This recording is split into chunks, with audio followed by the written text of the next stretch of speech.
Seketika mereka berdua disergap oleh Sixers. Dari serangan mereka, Z terkena tembakan berkali-kali. Itu membuat armornya melemah. Dengan keadaan terdesak, Z memakai item yang ia beli dari shop sebelumnya, yaitu kubus. Fungsinya dapat mengembalikan semua waktu 60 detik sebelumnya.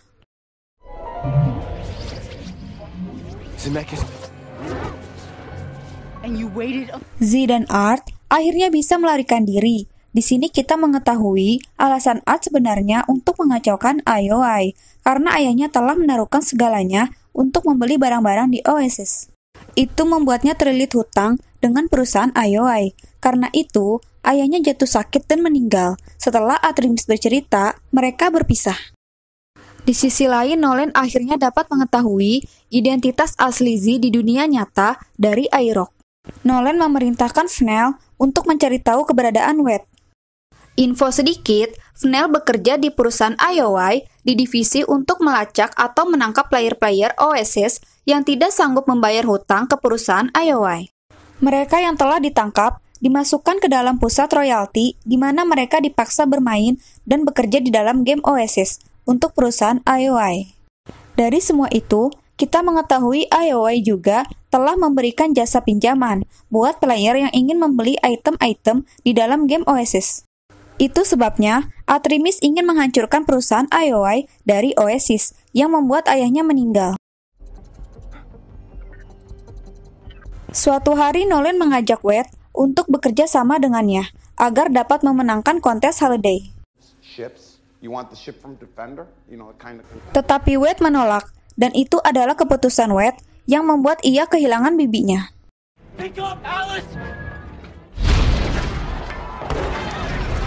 Karena Nolan telah berniat untuk membunuh Wade dengan mengebom tempat tinggalnya. Di tempat kejadian itu, Wade tidak berada di sana, dan bibinya lah yang menjadi korban.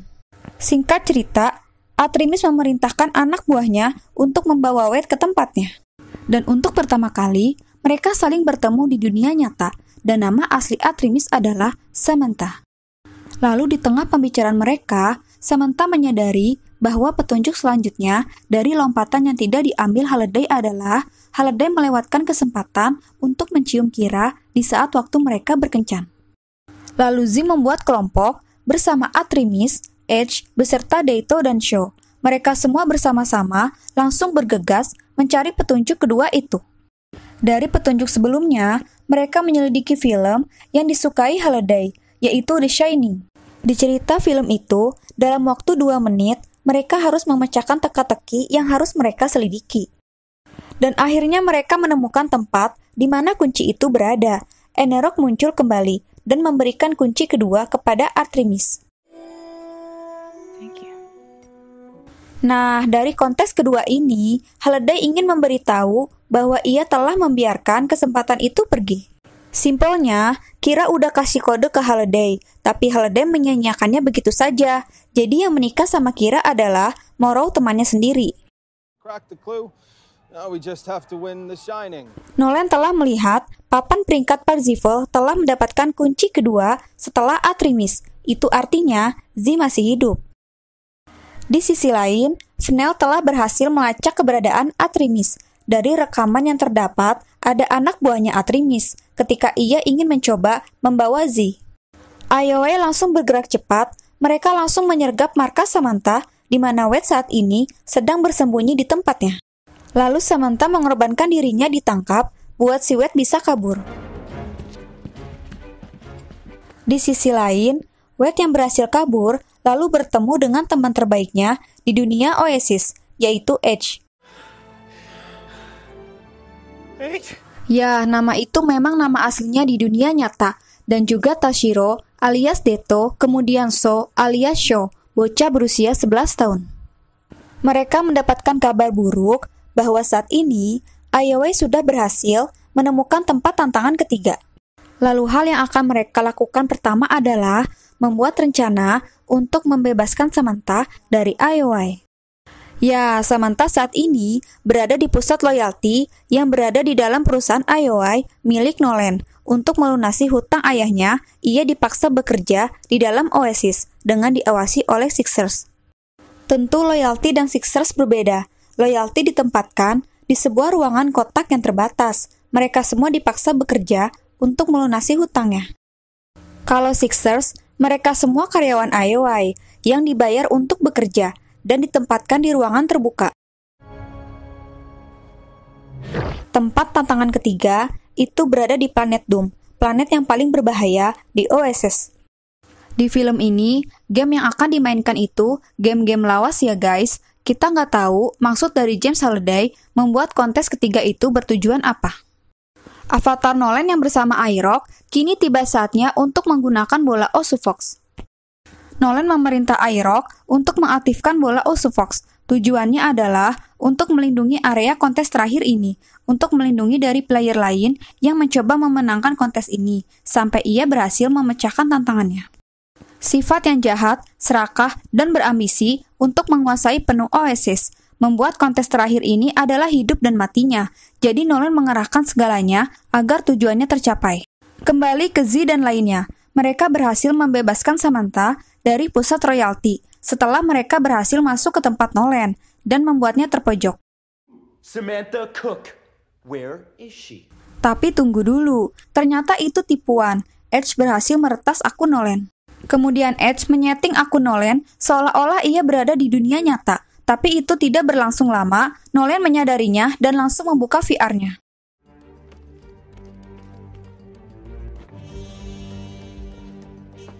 Pertanyaannya, dari mana Edge bisa berhasil meretas akun Nolan?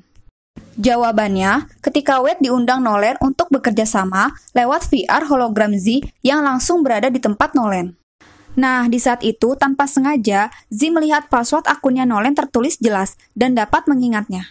Jadi intinya, orang yang licik, jahat, sebagai pemimpin perusahaan IOI masih punya kebodohan guys. Samantha mengetahui bahwa pelindung bola Osufox tidak akan bisa ditembus dari luar, tetapi hanya bisa dinonaktifkan dari dalam. Ia berniat untuk masuk ke ruangan Nolan dan mencari tahu cara untuk menghentikannya. Di sisi lain, Z sudah berada di planet Doom. Tepat di hadapannya, itu tempat kontes terakhir yang telah dikuasai oleh IOI. Kemudian ia membuka siaran langsung untuk seluruh player Oasis yang berada di dunia. Z berniat mengajak mereka semua untuk ikut membantunya dan berperang melawan IOI, supaya bisa menyelamatkan Oasis sebelum jatuh ke tangan IOI. Edge mengaktifkan senjata pamungkasnya Iron Giant.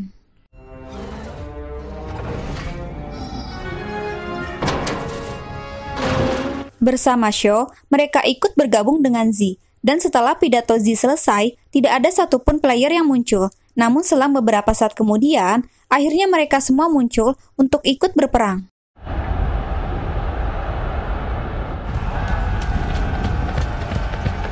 Singkat cerita, Samantha berhasil mengetahui caranya. Dengan VR Sixers, otomatis Art bisa masuk ke dalam area yang dilindungi Osufox. Diam-diam ia mendekat dan membacakan mantra untuk menghentikannya, dan Osufox berhasil dihancurkan. Di sisi lain, setelah pelarian Z sebelumnya, Fennel berhasil mendapatkan gambar yang terdapat pada mobil Edge. Dengan cara itu, saat ini Fennel sedang mencari keberadaan mereka dengan drone.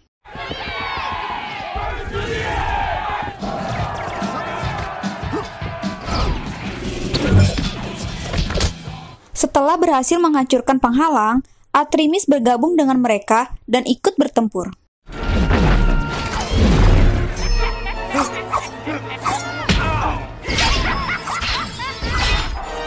Wow, akhirnya Nolan turun tangan. Ia mengeluarkan mesin tempurnya Mechagodzilla.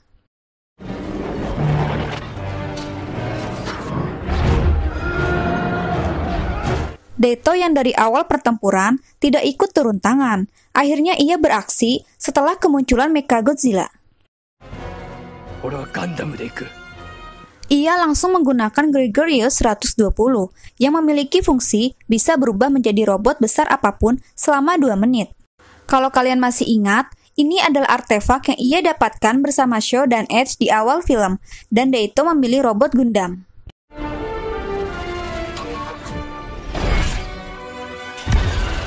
Namun batas waktu menggunakan artefak ini telah mencapai batasnya. Sebelum Daito bisa mengalahkan Mechagodzilla, Daito pun akhirnya gugur. First to the egg. Setelah itu Atrimis membuat rencana dengan Iron Giant. Dan akhirnya mereka berhasil mengalahkan Mechagodzilla bersamaan dengan Nolan. Nolan yang mati di Oasis mengetahui Samantha masih berada di tempatnya. Ia langsung bergegas mencarinya di ruang pertempuran. Singkat cerita, Edge gugur setelah mengorbankan Iron Giant untuk temannya, agar mereka bisa melewati jalan menuju kastil. Di sini Zim melakukan tindakan yang tepat, ia terpaksa menembak Atrimis sampai mati. Get it together, Sixer. Back to respawn. Agar di dunia nyata, Samantha cepat segera pergi dari IOI sebelum Nolan berhasil menemukannya.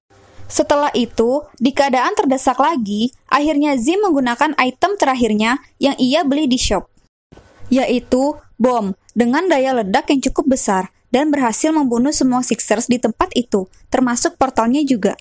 Z dan Shaw telah sampai di tempat tantangan terakhir. Terlihat Sixers sedang berusaha memenangkan game lawas 8-bit berjudul Adventure. Dan akhirnya ia memenangkan game itu, tapi nyatanya ia gagal dan jatuh ke dalam. Not adventure. Z yang memang dari awal fans berat dan mengenal James Halliday dari petunjuk kontes terakhir ini. Adventure lah game yang tepat. Game itu game yang disukai oleh Halliday.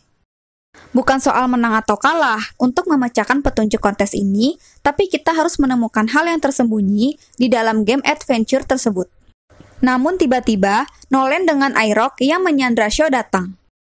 Mencoba bernegosiasi kembali, tetapi Z tetap pada pendiriannya. Nolan mengancam dengan memegang ketek list, dengan itu Nolan akan menghalangi Z.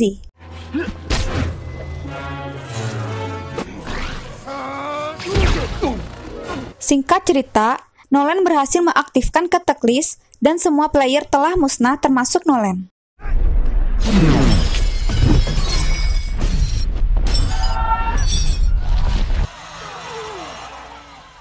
Namun dengan koin yang diberikan kurator, penjaga Halliday Journal, Z berhasil hidup kembali. Ternyata koin itu bukan sekedar koin, itu adalah satu kali kesempatan nyawa. Dengan disiarkan langsung, Z memulai untuk menyelesaikan kontes terakhir ini, dan nyatanya, ia berhasil memenangkan kontes terakhir ini, semua orang bersorak dan gembira menyaksikannya. Di sisi lain, Samantha sudah bergabung dengan Edge, Tashiro, dan So. Dan Fnell berhasil menemukan mobil mereka, ia langsung menghubungi Nolan. Dan akhirnya, Nolan dengan membawa senjata, memutuskan untuk mendatangi tempat Wade berada dan ingin membunuhnya. Setelah berhasil memainkan Adventure, Z diberikan kunci terakhir.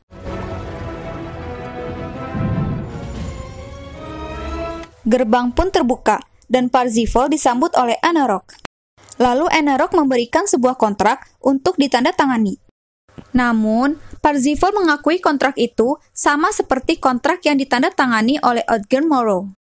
Untuk menyerahkan bagiannya dari Gregarious Games kepada Halliday. Gregarious Games adalah nama perusahaan game Oasis ya guys. Dan Z pun menolaknya. Seketika Anarok berubah bentuk menjadi James Halliday dan mengungkapkan bahwa kontrak itu adalah ujian terakhir untuk memastikan Parzival tidak akan membuat kesalahan yang sama seperti yang dilakukan oleh Halliday.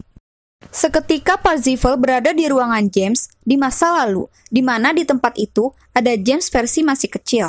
Sebelum memberikan telur emas, James sedikit bercerita. Selama ini, ia tak pernah merasakan kenyamanan di dunia nyata dan tidak pandai bergaul dengan orang lain. Itu sebabnya, ia menciptakan Oasis, di mana Oasis dapat menghiburnya dan sangat berarti baginya. Namun sampai di mana hidupnya akan berakhir, di situ ia menyadari, meskipun dunia nyata itu menakutkan dan menyakitkan, di dunia itulah kau akan benar-benar mendapatkan kebahagiaan sesungguhnya. Setelah itu, James memberikan telur Paskah emas kepada Z dan mewarisi semua kekayaannya serta kontrol penuh terhadap Oasis. Goodbye, Parzival.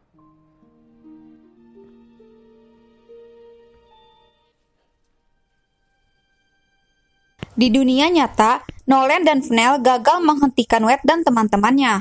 Mereka dengan cepat ditangkap karena pengeboman itu.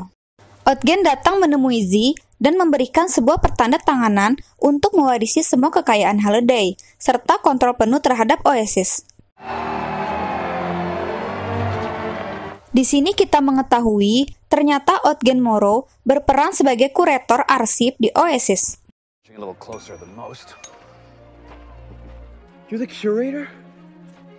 Dari semua itu, Kira bukanlah kuncinya, tetapi penyesalan terbesar James Halliday adalah kehilangan sahabat satu-satunya, yaitu Ogden Morrow. Lalu setelah itu, Ogden Morrow menawarkan jasanya kepada Wade, dan dengan senang hati, Wade menerimanya. Wade memutuskan untuk menjalankan Oasis dengan anggotanya yang ia sebut High Five, dan melarang IOI dari pemaksaan orang-orang menjadi budaknya, serta menutup Oasis 2 kali seminggu agar semua orang menghabiskan lebih banyak waktu di dunia nyata. Sementara itu, Wade dan Samantha pindah ke apartemen bersama. Cerita pun selesai. Karena film ini sudah jelas, jadinya aku jelasin makna yang bisa kita ambil dari film ini. Terkadang keseimbangan sangat penting dilakukan, dan hal besar yang bisa kita dapatkan tidak hanya hadir di dunia game. Kamu bisa meluangkan waktu bersama teman, pacar, maupun dengan keluarga. Itulah yang jauh lebih penting dan bisa membuat diri kamu jauh lebih baik, termasuk saat kembali ke dunia virtual. Meskipun ini film bertema di masa depan, untuk anak-anak di tahun 90-an, kalian bisa nostalgia di film ini. Banyak toko-toko game atau film-film lawas yang disajikan di film ini. Terima kasih buat kalian yang sudah menyempatkan waktu untuk nonton video Mimin. Mohon maaf kalau dalam segi pembawaan dan editing yang masih kurang sempurna. Kalau kalian suka boleh di-like videonya, tapi kalau kalian gak suka di-dislike aja.